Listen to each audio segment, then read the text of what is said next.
Ah, Vamos lá. Em qual país está localizado Meca? deixa eu tentar lembrar. Não? Não? Ah, Beleza. Ó, tem calma. alguém... Tá digitando aí, ó. Tá digitando, hein? Eu não sei. Eu sei, Brice. Pedrinho, em que país está localizado Meca? A cidade sagrada, a região sagrada do islamismo. Hein, Pedrinho? Opa! Hã? Na Fala, Pedrinho. Tunísia? Na Tunísia. Muito bem, Pedrinho. Errou. Eu Dudu, sei. tô fala. Arábia Saudita. Muito bem, Dudu. Obrigado. Meca está... Vou anotar um ponto pro Dudu, calma aí. É isso que eu falo da participação. Dudu. Um ponto. Muito obrigado. Né? Agradecido aí pelo reconhecimento. Presta atenção da aula, não fica digitando no Google, não. Muito bem, Dudu. Isso aí. Então, olha só. Meca localizado na Arábia Saudita. Aqueles que professam a religião islâmica fazem as suas orações ao longo do dia, né? Em direção sempre a Meca, localizada na Arábia Saudita. Não esqueçam mais, a gente já falou de Oriente Médio, tá? É a região sagrada ali, né? Do profeta Maomé, porque teria sido ali que ele teria tido contato para as escrituras sagradas do islamismo, que nós já comentamos, então tem que saber esse assunto, não pode esquecer mais, tá? Bom, então essa região tem quase 70 milhões de habitantes, o Maghreb ele vai pegar ali, ó, vários estados, Marrocos, né, Saara Ocidental, que está bem na pontinha do continente africano lá, Argélia e Tunísia, tá? Então, esse seria ali o pequeno Maghreb, tá?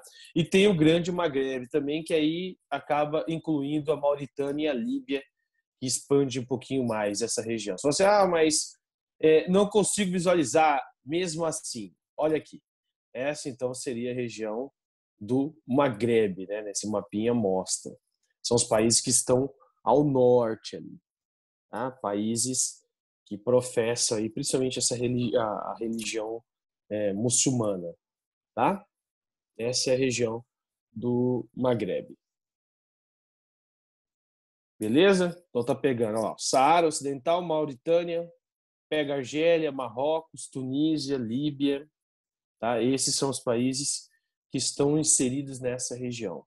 Proximidade, esse mapinha é legal porque ele mostra proximidade lá em cima, ó, com a Europa.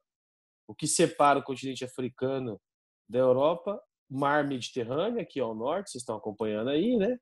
E o estreito, lá, o Estreito de Gibraltar, que seria por ali, né? O deslocamento das navegações, o abastecimento da água do Oceano Atlântico para o Mar Mediterrâneo. Tá certo? Então, a proximidade da Europa com o continente africano é muito grande, né? Bom, além disso, existem ali os países também que vivem do turismo, né? O Egito é um país que vive muito do turismo, porque ele tem alguns elementos que acabam atraindo, né, as pessoas, né? A curiosidade das pessoas. Por exemplo, as construções antigas, que datam de 4.000 anos atrás, né, aproximadamente, como as pirâmides, né? Os monumentos que foram erguidos utilizando uma tecnologia que até hoje o homem não conseguiu reproduzir, e naquele tempo, né? Então, tanto é que você não teve mais a reprodução das pirâmides depois, né, da construção original. Também não sei para que serviria construir mais pirâmides, né? Qual que é a finalidade delas? A não ser ali o túmulo dos faraós, né? Então, também não há muito interesse da sociedade moderna em reproduzir. Mas, é claro que para aquele período, né, a tecnologia que existia era muito precária e mesmo assim eles conseguiram fazer essas obras, né? Além disso, os avanços em várias áreas, como avanços na matemática, nas ciências, na medicina, né? Então, a importância desses povos no contexto geral da sociedade contemporânea. Toda vez que a gente fala de civilização antiga, a gente cita sempre o Egito, porque o Egito representa uma civilização antiga e, ao mesmo tempo, com características de modernidade, né? Que é desenvolvendo ali, através de experimentos, e ocasionando avanços, né? Para várias áreas, tá? Principalmente a área da medicina. Então, por isso que a gente analisa tanto aí o Egito quando a gente fala de África do Norte.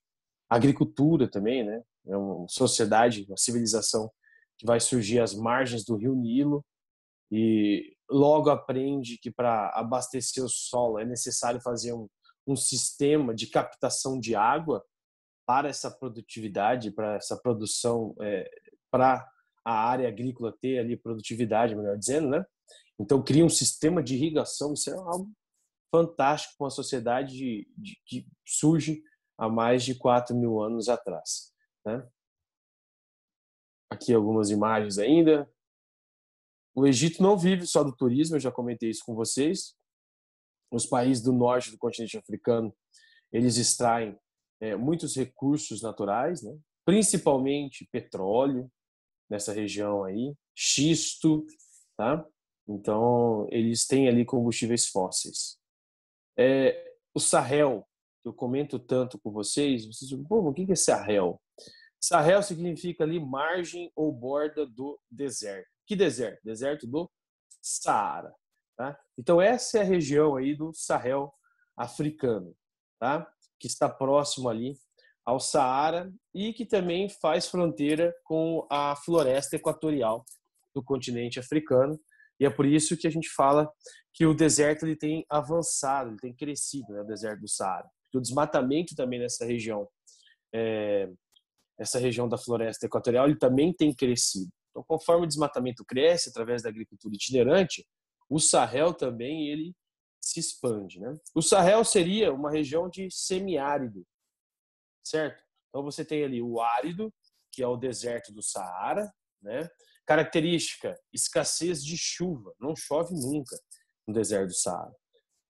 Temperaturas elevadas de dia, ou seja, muito quente de dia, e temperaturas muito baixas à noite, né? Muito frio de noite, então. E por que esse fenômeno ocorre? Por que há uma amplitude térmica diária tão grande assim nos desertos? Porque não tem cobertura vegetal, porque ali está repleto de sedimentos, né? Aquelas dunas de areia, são sedimentos, é um terreno extremamente desgastado, que sofreu ali um processo de intemperismo, então você liberou naquela região muitos sedimentos, né? E o sol ele acaba irradiando o calor naquela área, aquela área absorve o calor de dia e ao mesmo tempo que está absorvendo, também está refletindo. Tá? Então a areia serve como se fosse um espelho, assim como a água. Né? Por isso que às vezes a gente vai para a praia, a gente sente aquele calor demais na época do verão, a areia muito quente, né? Porque está servindo ali como um espelho, tá? E aí a gente, no deserto, a gente sente esse calor muito forte. E ao mesmo tempo que ele absorve rapidamente de dia, quando vai chegando a noite, ali o anoitecer, o deserto também libera rapidamente esse calor, tá? O que faz com que as temperaturas elas fiquem extremamente baixas. E aí você sofre com um frio extremo no deserto. Certo? Então, se você não for um cara que conhece muito o deserto ali, ou tiver com alguém que conheça, você vai sofrer bastante, você vai acabar morrendo, né? Porque você, mas não tem água lá? O deserto de Saara ele tem ali alguns oásis, tá? O que são os oásis? São afloramentos do lençol freático, né, na superfície. Então, quer dizer que nessas áreas, a água do subsolo consegue chegar na superfície e ali você consegue ter uma vegetação, uma água para poder abastecer. Mas não é em todo o deserto. Né? A característica do deserto mesmo é não ter água, ter escassez de chuva. A característica de um semiárido é ter ali um índice pluviométrico muito baixo. Quer dizer o quê? Que está em torno ali de 300 milímetros anuais para as áreas semiáridas, no contexto geral. Até o nosso semiárido aqui do Brasil, né, 300 milímetros anuais. Tá? Tem ano que chove, um pouquinho mais. Tem anos que não chovem, tá? Então, às vezes fica 2, 3 anos sem chover, escassez de água também. E aí vocês sabem que nessas áreas a questão da umidade vai ser muito mais baixo, que traz muito mais doenças respiratórias, o ar fica sem umidade, né? É um terreno também onde o solo é mais seco, mais raso, tá? Mais pedregoso, ou seja, você não consegue produzir. Por isso que a fome, a pobreza, né, a miséria, tá, estão presentes nessas regiões aí, nesses países. Porque as pessoas que vivem nas comunidades, né, as tribos africanas, melhor dizendo, não é comunidade lá são tribos, elas não conseguem produzir no campo, né? Não conseguem produzir o seu alimento. Então, elas ficam dependendo do Estado. O Estado, na maioria desses países, está voltado para o conflito civil ou para esquemas de corrupção. Então, elas ficam dependentes de uma ajuda externa, tá? De pessoas, de uma ajuda externa aí para poder... Deixa eu ver se tem... Para poder se alimentar, né? Para poder se desenvolver, tá? Por isso que inanição, pessoas morrendo ali de subnutrição, tá? A mortalidade infantil nesses países, nessa região do Sahel é muito grande, tá? Bom, os países que fazem parte aí desse Sahel: Senegal, Mauritânia, Mali, Burkina Faso, Níger, tá? Nigéria, que é uma das regiões mais urbanizadas do continente africano. A gente ainda vai falar da Nigéria, ela tem uma importância muito grande, assim como a África do Sul também, assim como os países do norte do continente africano, né? Porque é uma grande exportadora, tá? Chad, Sudão, né? Sudão que foi dividido. Então tem Sudão e Sudão do Sul, eu comentei isso com vocês ontem. Etiópia, extremamente pobre, miserável, né? Eritreia também, Djibouti e a Somália. Tá? A Somália, além da pobreza e da fome, que foi herança da colonização europeia, também tem um outro fator, que é a guerra civil lá dentro, né? Então, que acaba prejudicando essas pessoas, prejudicando o desenvolvimento delas, tá? Bom, seguindo aí os países que estão dentro então dessa região do Sahel, eles estão analisando aí no mapinha, ó, tá? Todos esses. Eu comentei com vocês que tem em torno de 20 países em conflito civil dentro do continente africano. A ONU tem 7 missões de paz só para o continente africano, tá? Só para a gente poder entender, né? Vocês lembram que a gente falou de missão de paz lá no começo do ano, quando a gente falou de ONU, né? Por que os países, ou melhor, por que a ONU ela cria essas missões de paz, né? Justamente para poder ali salvar as vidas dos civis, né, que estão no meio desse conflito, tá? Aqui já mostra ali, né, a migração, né, através de conflitos que vão ocorrendo dentro do continente africano. Então, o nome desse mapinha ali, ó, Trilha dos Garotos Perdidos, né? Então nós temos as pessoas que fogem dos conflitos, vão migrando, né, para países vizinhos, para campos de refugiados, né, para países mais desenvolvidos, tá? Até que haja ali uma intervenção estrangeira, né, nessa nação para poder salvar essas pessoas. E quando a gente falou de ONU, eu comentei para vocês que a ONU ela tem um setor que analisa apenas a vida ali dos refugiados, né? Que é o Acnur, tá? Para quem não lembra, Acnur. Por que isso? Para poder manter ali, né, essas vidas de civis que não tem nada a ver com os conflitos, tá? Então a ONU ela cria campos de refugiados, certo? Dentro desses países em conflitos, e na medida do possível ela vai fazendo também ali um deslocamento dessas pessoas, porque se elas continuarem ali, pode ser que o conflito chegue até elas, né? Mesmo estando em áreas mais afastadas. E é muito comum a gente vai acompanhar agora, movimentos, né, que buscam poder atacarem esses campos de refugiados, atacarem esses civis, porque eles também querem chamar a atenção dos países estrangeiros e da própria ONU para o movimento deles, né? Eles querem tomar o poder dessas nações. Então eles acabam atacando esses campos de refugiados, acabam matando essas pessoas inocentes, tá? Deixa eu ver aqui. Bom, oeste da África. Nós temos aí países fornecedores de produtos tropicais, né? Por exemplo, Senegal produzindo amendoim, aí tem Gâmbia ali, óleo de palma, castanha de caju, Guiné-Bissau, tá? Riquezas minerais, Serra Leoa, Libéria e bauxita no Guiné. Você fala assim, nossa, esses elementos aí a gente conhece, né? A gente tem um contato com esses produtos tropicais, tá? A maioria desses produtos tropicais que foram introduzidos aqui no Brasil, eles vieram do continente africano ou vieram da Ásia, né? Que é justamente a rota que os portugueses tinham, tá? Então, os portugueses tinham essa rota, conheciam esses produtos, trouxeram para cá para ver se dava certo, introduziram, deu certo e acabou sendo produzido aqui também, né?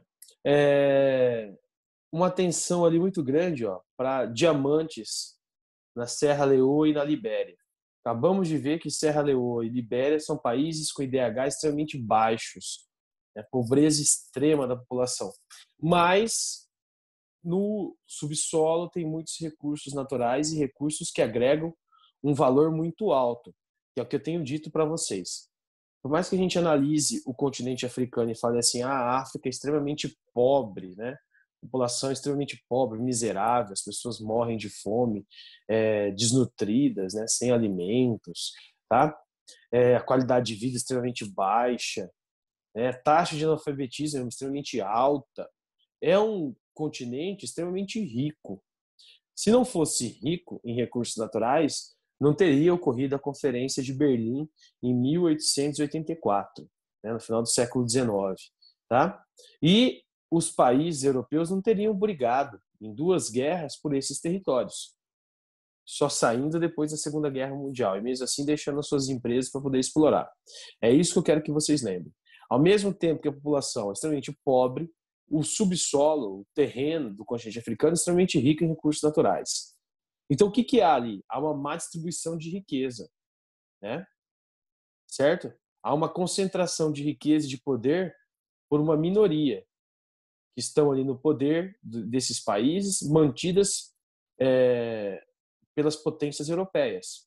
Porque esses caras que estão no poder, eles têm acordos com essas potências europeias. E eles não ligam para o povo do país deles, tá?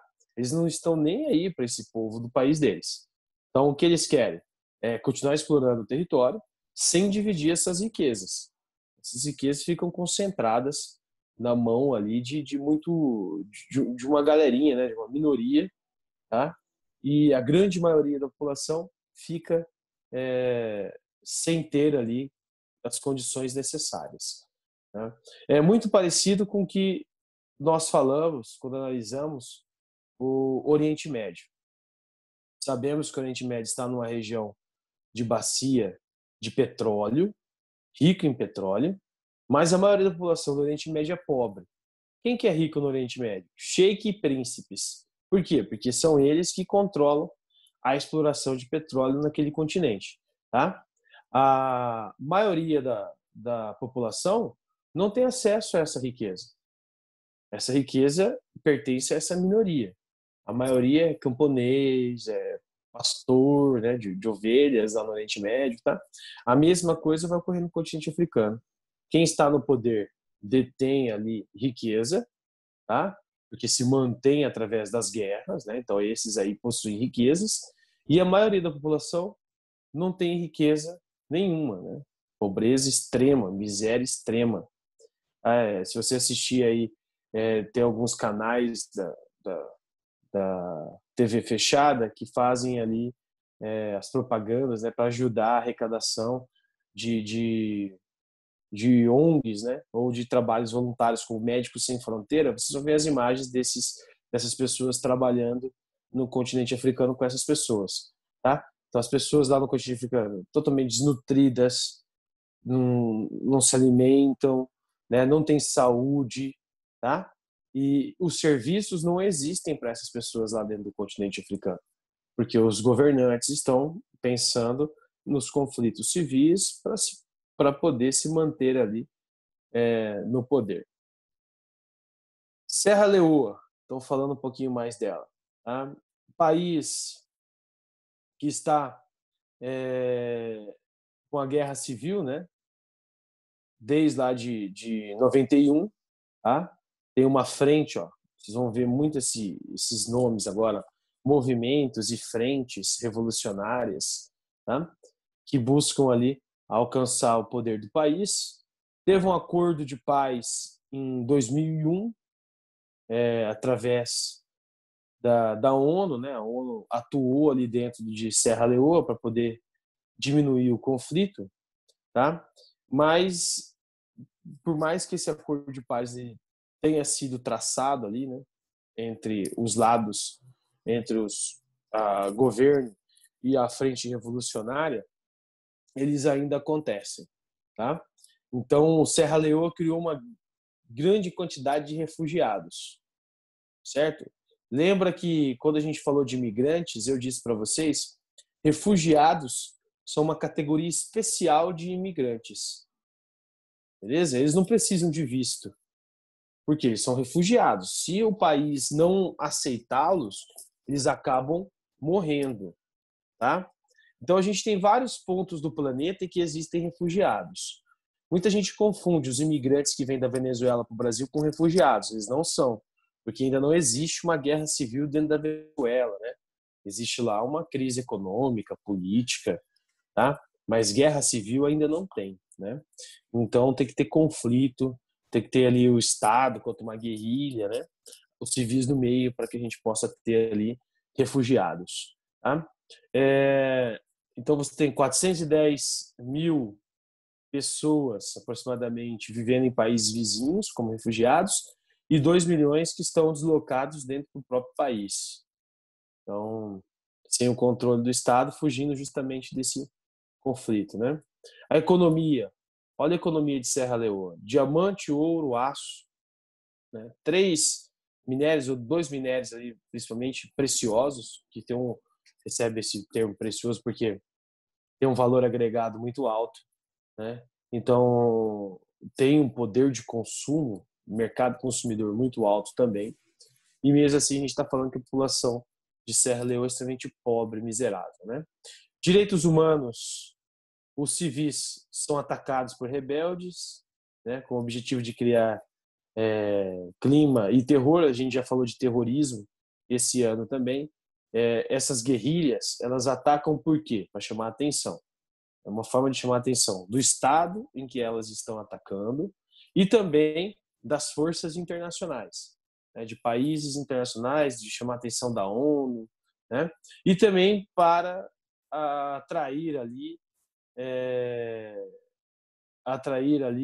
pessoas para essas guerrilhas, né? E de contrapartida você tem também as tropas do governo que atacam os simpatizantes das guerrilhas, né, revolucionárias. Então esse conflito ele não tem fim por enquanto dentro de Serra Leoa, e quem sofre é a população que vê ali o Estado gastando dinheiro, né, em armas, gastando dinheiro em conflitos e investindo o mínimo na sociedade, tá?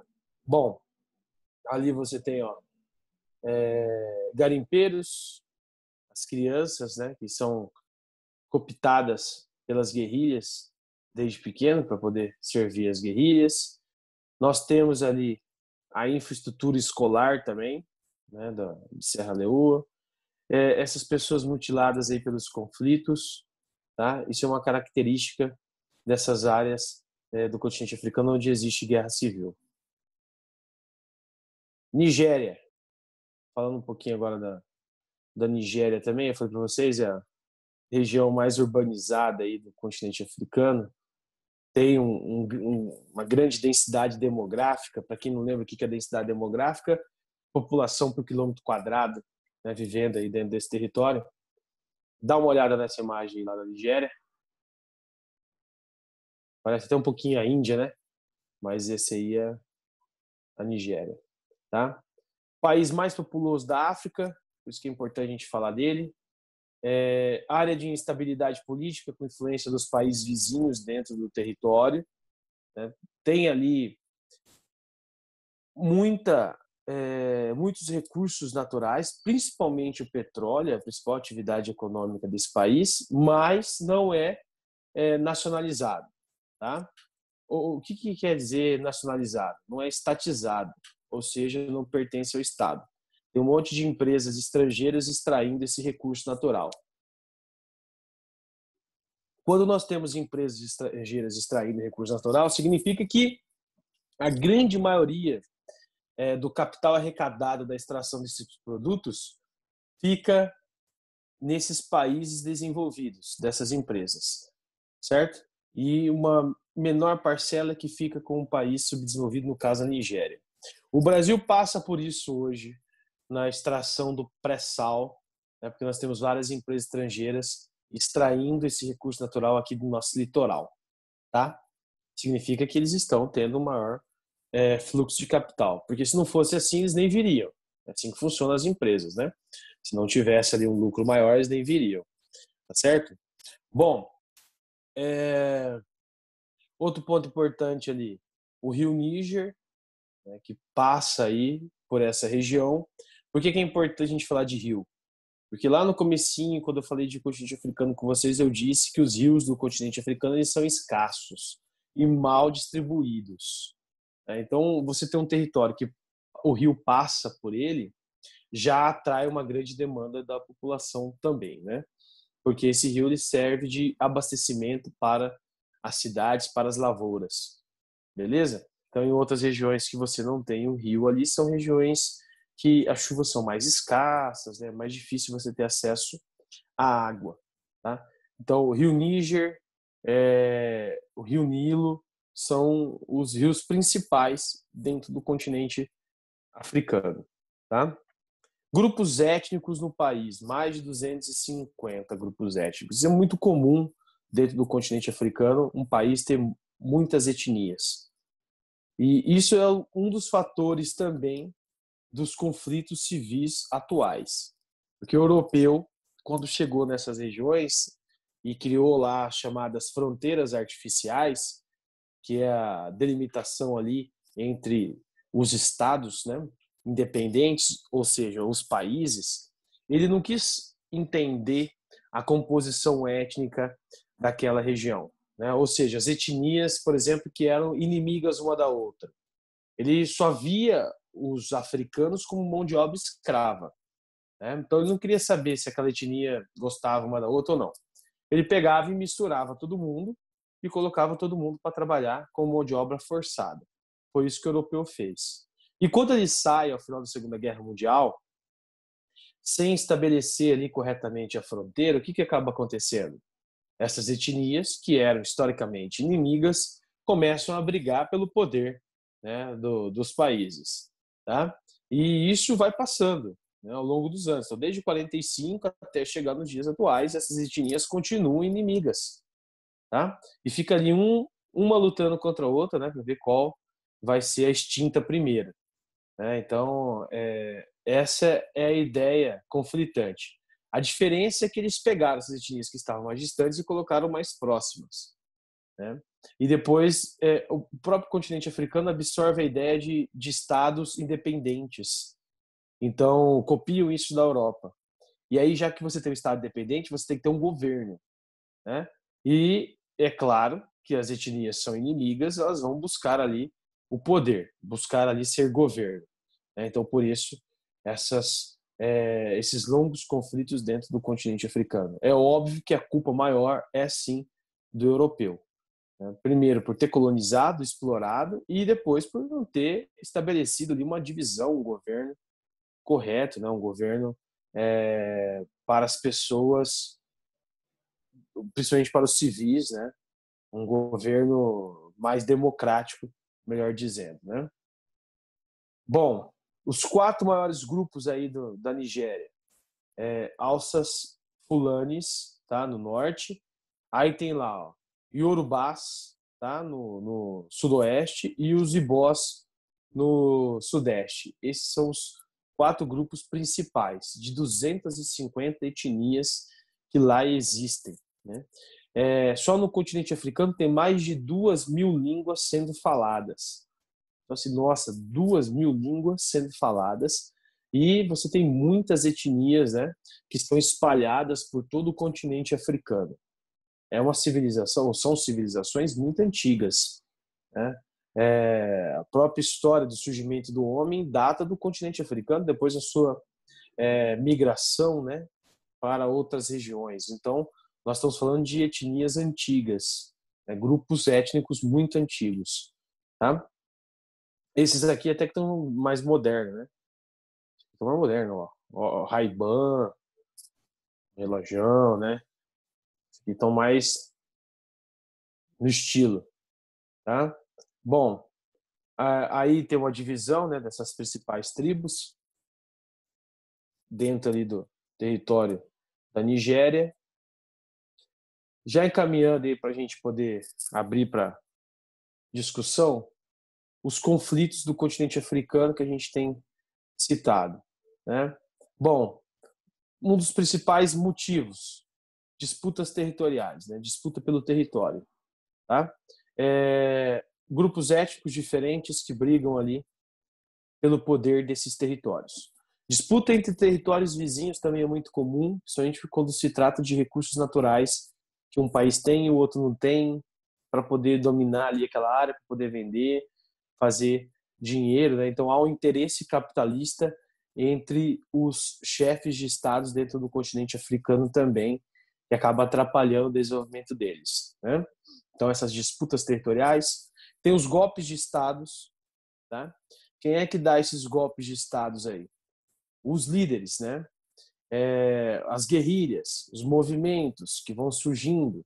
Então é escolhido um cidadão para ser o presidente, ele fica lá 1 ano, 2 anos, aí o movimento vai lá, consegue uma força popular, força armada, e tira o cara do poder, dá o golpe no cara, derruba o cara e assume o poder, né? Aqui a gente é acostumado a falar golpe militar, lá é golpe de Estado mesmo, porque esses movimentos eles vão ganhando força, principalmente no período da Guerra Fria. Então esses movimentos tinham uma força muito maior, né? Acabam gerando ali crises políticas, né, dentro dos países. Então as crises políticas também são motivos de conflitos dentro do continente africano, tá? Rivalidades tribais, que é o que eu falei para vocês, as etnias que são inimigas, as tribos, isso é histórico, elas já eram inimigas há muito tempo. O europeu vem, mistura todo mundo dentro do mesmo território e vai embora, né? Então essa rivalidade tribal também conta aí como motivo de conflito, tá? Questões étnicas e religiosas, etnias diferentes, religiões diferentes, essa questão de disputa, de conflito por religião, a gente acompanha, isso faz parte, né, de um contexto mundial, não é só do continente africano, mas a gente está analisando ele, mas a gente tem guerra religiosa no mundo todo. É verdade? Porque no mundo todo existe uma coisinha que acaba atrapalhando, que é o radicalismo religioso. É o fundamentalismo que a gente falou também bastante, principalmente da religião muçulmana, mas tem fundamentalismo na religião cristã. Todas as religiões têm essa prática fundamentalista que acaba prejudicando, né, o convívio em sociedade, tá? Disputa pela água, isso é um assunto que a gente falou também lá no Oriente Médio. O Oriente Médio também tem treta por água. É um recurso natural necessário para a vida, mas escasso nessas regiões. Não é isso? É escasso por quê? Porque essas áreas chovem muito pouco, os rios não são bem distribuídos, então acaba gerando ali uma disputa por água também. Então, enquanto os países desenvolvidos estão disputando petróleo, o continente africano, o Oriente Médio, pessoas ou povos mais pobres, subdesenvolvidos, estão disputando ou estão conflitando pela água, para ter acesso a esse recurso natural que é necessário à vida. Tá? Então, as disputas ali por água. E recursos minerais, né, que eu comentei com vocês, alguns países produzem, outros não têm, acaba saqueando do país que produz, invade o território, tudo isso ali acaba gerando um conflito e acaba gerando guerras entre essas nações ou entre esses grupos, porque também tem guerrilhas que vão lá e tomam aquilo que o Estado está explorando, acabam roubando para poder comercializar e captar mais dinheiro, né, para que possam comprar mais armas e continuar combatendo ali os governos, tá? Bom, essas motivações são provenientes, ou seja, foram ocasionadas pelo processo de colonização, né, do continente. Existe uma aproximação com povos europeus desde o século XV. Os portugueses já tinham tido contato com o continente africano, espanhóis também, né? Já tinham até estabelecido benfeitorias em algumas áreas do continente africano, como portos, para poder ancorar os barcos ali, né? Pegar as mercadorias e também fazer o tráfico negreiro. Traficou mesmo, né? Porque as pessoas eram cooptadas, colocadas dentro do navio, forçadas a chegar aqui no Novo Mundo, né? E vendidas como mercadoria. Então, tráfico de pessoas, tá? E depois, a partir da Conferência de Berlim, 1884, 1885, estabelece ali uma divisão do continente africano entre as potências desenvolvidas daquele período, ou seja, as potências europeias, né? Inglaterra, França, Itália, Portugal, Espanha, Alemanha, Bélgica, a Rússia, que vai fazer parte depois, acaba saindo, né? Com a Revolução Russa, tá? Então essas são as principais nações que vão ocupar aqui territórios do continente africano, beleza? Depois vem o contexto da Guerra Fria também. No contexto da Guerra Fria existe aquela questão das zonas de interferência, né? Que os países buscavam, Estados Unidos e do outro lado a União Soviética, suas zonas de influências também, né? Então o que eles tinham ali por ideia? Os Estados Unidos manter governos, principalmente se fossem governos alinhados a ele. De qual forma? Através de ditaduras, né? De golpes militares, isso aí os Estados Unidos praticava bastante. E a União Soviética, por sua vez, para poder derrubar essas ditaduras, ela financiava, incentivava as guerrilhas, os grupos paramilitares, que são esses que existem até hoje, que são armados com armas da União Soviética, inclusive, né? Então ela armava, dava treinamento, dava dinheiro, dava armas, principalmente para essas guerrilhas, e mandava combater os governos para derrubar esses governos naquele período. Então a Guerra Fria, ela entra no contexto também desses conflitos do continente africano. Ela faz parte, então, desse processo, né, de empobrecimento do continente, tá? Porque a partir dali esses movimentos ganharam forças e até hoje eles acabam existindo. E era justamente para poder combater os governos mais autoritários financiados pelos Estados Unidos. Então, o continente africano, o continente americano, eles eram zonas de influências tanto dos Estados Unidos quanto da União Soviética durante a Guerra Fria, né? Bom, causas e consequências do conflito aí para a gente já encaminhar para fechar. O continente dividido ali, né, a partir do neocolonialismo, tá? Então, seguindo ali, né, os interesses dos colonizadores europeus, tá? Então, é assim que eles vão estabelecer a divisão. Então, conforme ali o desenvolvimento dos europeus, principalmente em relação à industrialização, à busca por recursos naturais. Então, alguns países tinham um peso maior do que outros, é o que justifica, por exemplo, a insatisfação da Alemanha depois da Conferência de Berlim, não tendo muitos territórios, vendo a Inglaterra e a França pegar mais territórios. Bom, aí se estabelece dentro do continente africano uma colônia de exploração, né, a partir do século XIX, tá?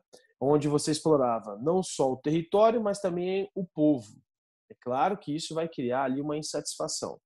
Mas nesse momento, século XIX, depois do período da paz armada na Europa, que é o período em que eles vão fabricando mais armas, o continente africano, as pessoas da África, não tem como bater de frente com essas potências europeias, porque elas estão bem armadas, bem equipadas, né? Tem dinheiro, não é isso? A gente já comentou um pouquinho sobre esse ponto em conteúdos passados, tá? Então eles não tinham como resistir a essa dominação europeia. O europeu chegava bem armado e o africano lutando ali com escudo de bambu, pedra, né? E lança é o que tinha. Enquanto o europeu tinha arma de fogo, de disparo à distância, tinha canhões. Então era muito mais fácil a dominação europeia. Quem resistia acabava morrendo, quem sobrava virava mão de obra escrava dentro do seu próprio território. Essa era a ideia. E para a Europa era contado que o europeu estava levando o que ali? O desenvolvimento. Porque sozinho aquele povo não conseguiria se desenvolver, né? É aquela história do fardo do homem branco carregando o continente africano nas costas, né? Aquela balela toda que nós sabemos que é uma pura mentira para poder justificar a dominação de um povo, justificar o saqueamento, o roubo de todo um continente, né? A gente já discutiu isso também, tá? Então a divisão do continente africano ocorre a partir da Conferência de Berlim. A data está ali para vocês, para não esquecer, final do século XIX, né? Na qual foi estipulado ali que os colonizadores europeus dividiriam o território de acordo com seus interesses. Os interesses poderiam ser extração mineral de recursos naturais e poderiam também pegar áreas, principalmente áreas do norte lá, onde o clima mediterrâneo é favorável à agricultura, e introduzir ali naquela área algodão, que era a base da indústria daquele período, né? Extração de ferro, aço, melhor dizendo, ferro, manganês, tá? Ouro, diamante. Então isso era a busca por esses países europeus dentro do continente africano, tá? Ao longo da Primeira Guerra Mundial, você tem 90% do território africano sob o domínio europeu. Você fala assim, por que 90%? Porque teve uma região que não foi dominada, né, por nenhum europeu, que foi a África do Sul.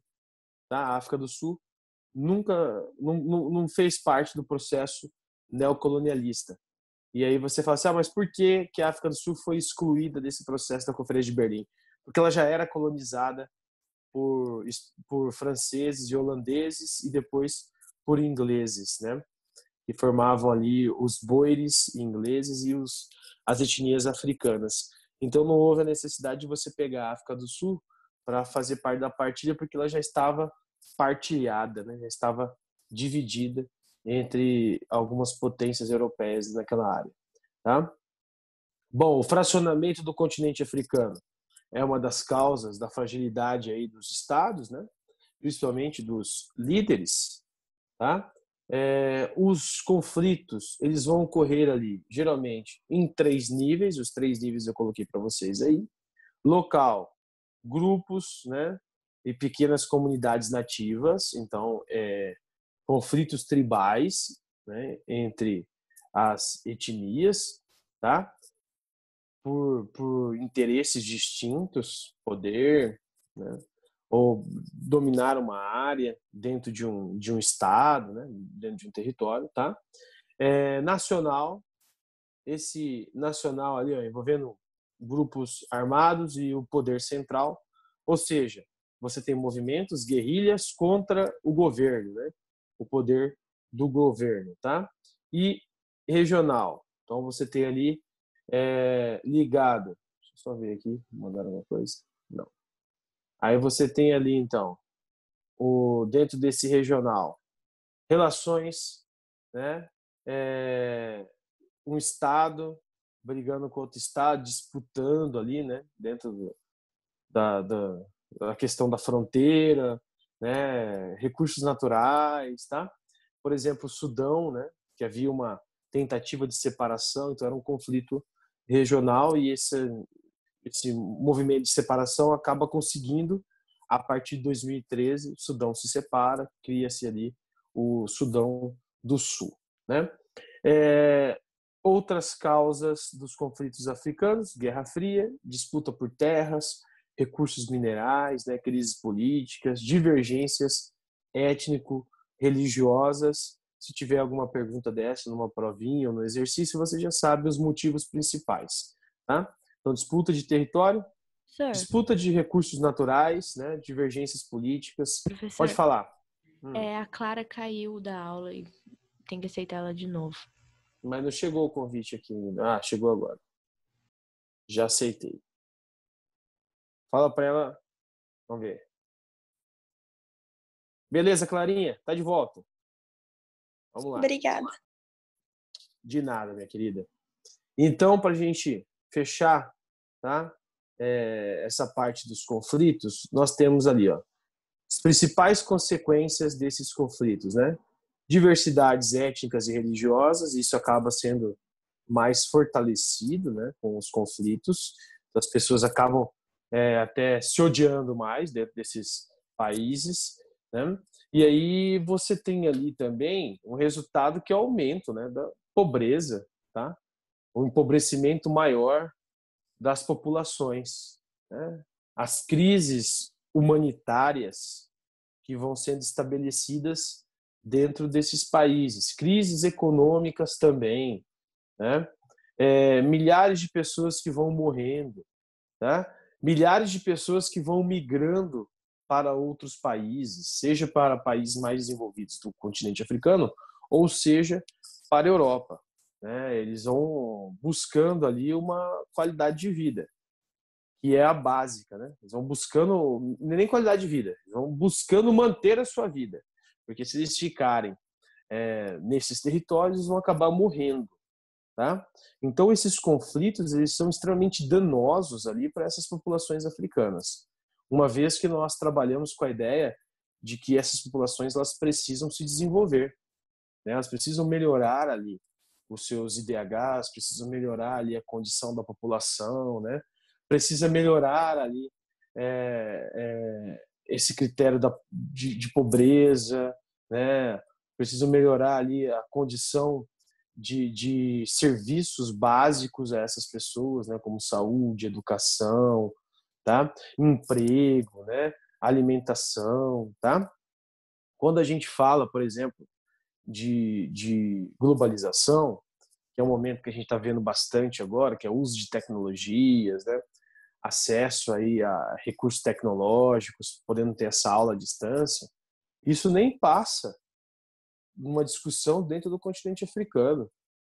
Por quê? Porque as pessoas não têm dinheiro nem para comer, né? Não tem renda, a distribuição de renda no continente africano não existe, porque as pessoas não têm renda, é concentrado por uma minoria, então essas pessoas não têm acesso, tá? Então a globalização que existe para nós não existe para eles, porque nem comida essas pessoas têm direito, né? Quanto mais acesso à tecnologia. Tem pessoas do continente africano que nunca viram o celular, não sabem o que é internet, nunca acessaram, nunca viram nada, tá? Não tem esse contato, tá? Porque extremamente pobres, afastadas, e o Estado, por sua vez, não participa da melhoria da qualidade de vida dessas pessoas.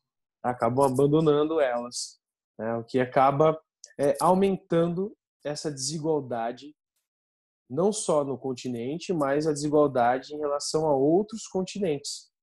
Então, o continente africano, em 2020, continua sendo um continente extremamente pobre e miserável, quando a gente analisa ele, né? Então, aquela ideia de levar o desenvolvimento do século XIX por parte dos europeus, quando a gente analisa hoje o continente africano, quando a gente pega para ver IDH, Índice de Desenvolvimento Humano do continente africano, é extremamente baixo. Quer dizer que qual foi o desenvolvimento que o europeu levou para o continente africano? Nenhum. O que ele acabou levando para lá? Exploração do território, exploração de um povo, aumento, né, da concentração de riqueza por parte dele e aumento também da pobreza para a população africana, tá? Então, lá, a pobreza é a característica de diversos países do continente africano. A fome é um dos maiores desafios a serem superados. E não é de hoje que esse desafio ele está exposto aí para o continente africano, tá? Porque não é de hoje que existem campanhas mundiais de arrecadação de alimentos, de arrecadação de fundos para poder converter aquilo ali em alimentos para poder abastecer o continente africano. Se a gente estivesse falando de um território extremamente pobre, não só a população, mas o próprio território, tudo bem. Mas é um território extremamente rico em recursos naturais. É tão antigo quanto o nosso país aqui, que é rico em recurso natural também. Então, o continente africano tem que ser analisado por uma outra visão nossa, tá? A visão de que o europeu acabou contribuindo para esse fracasso desse continente, né?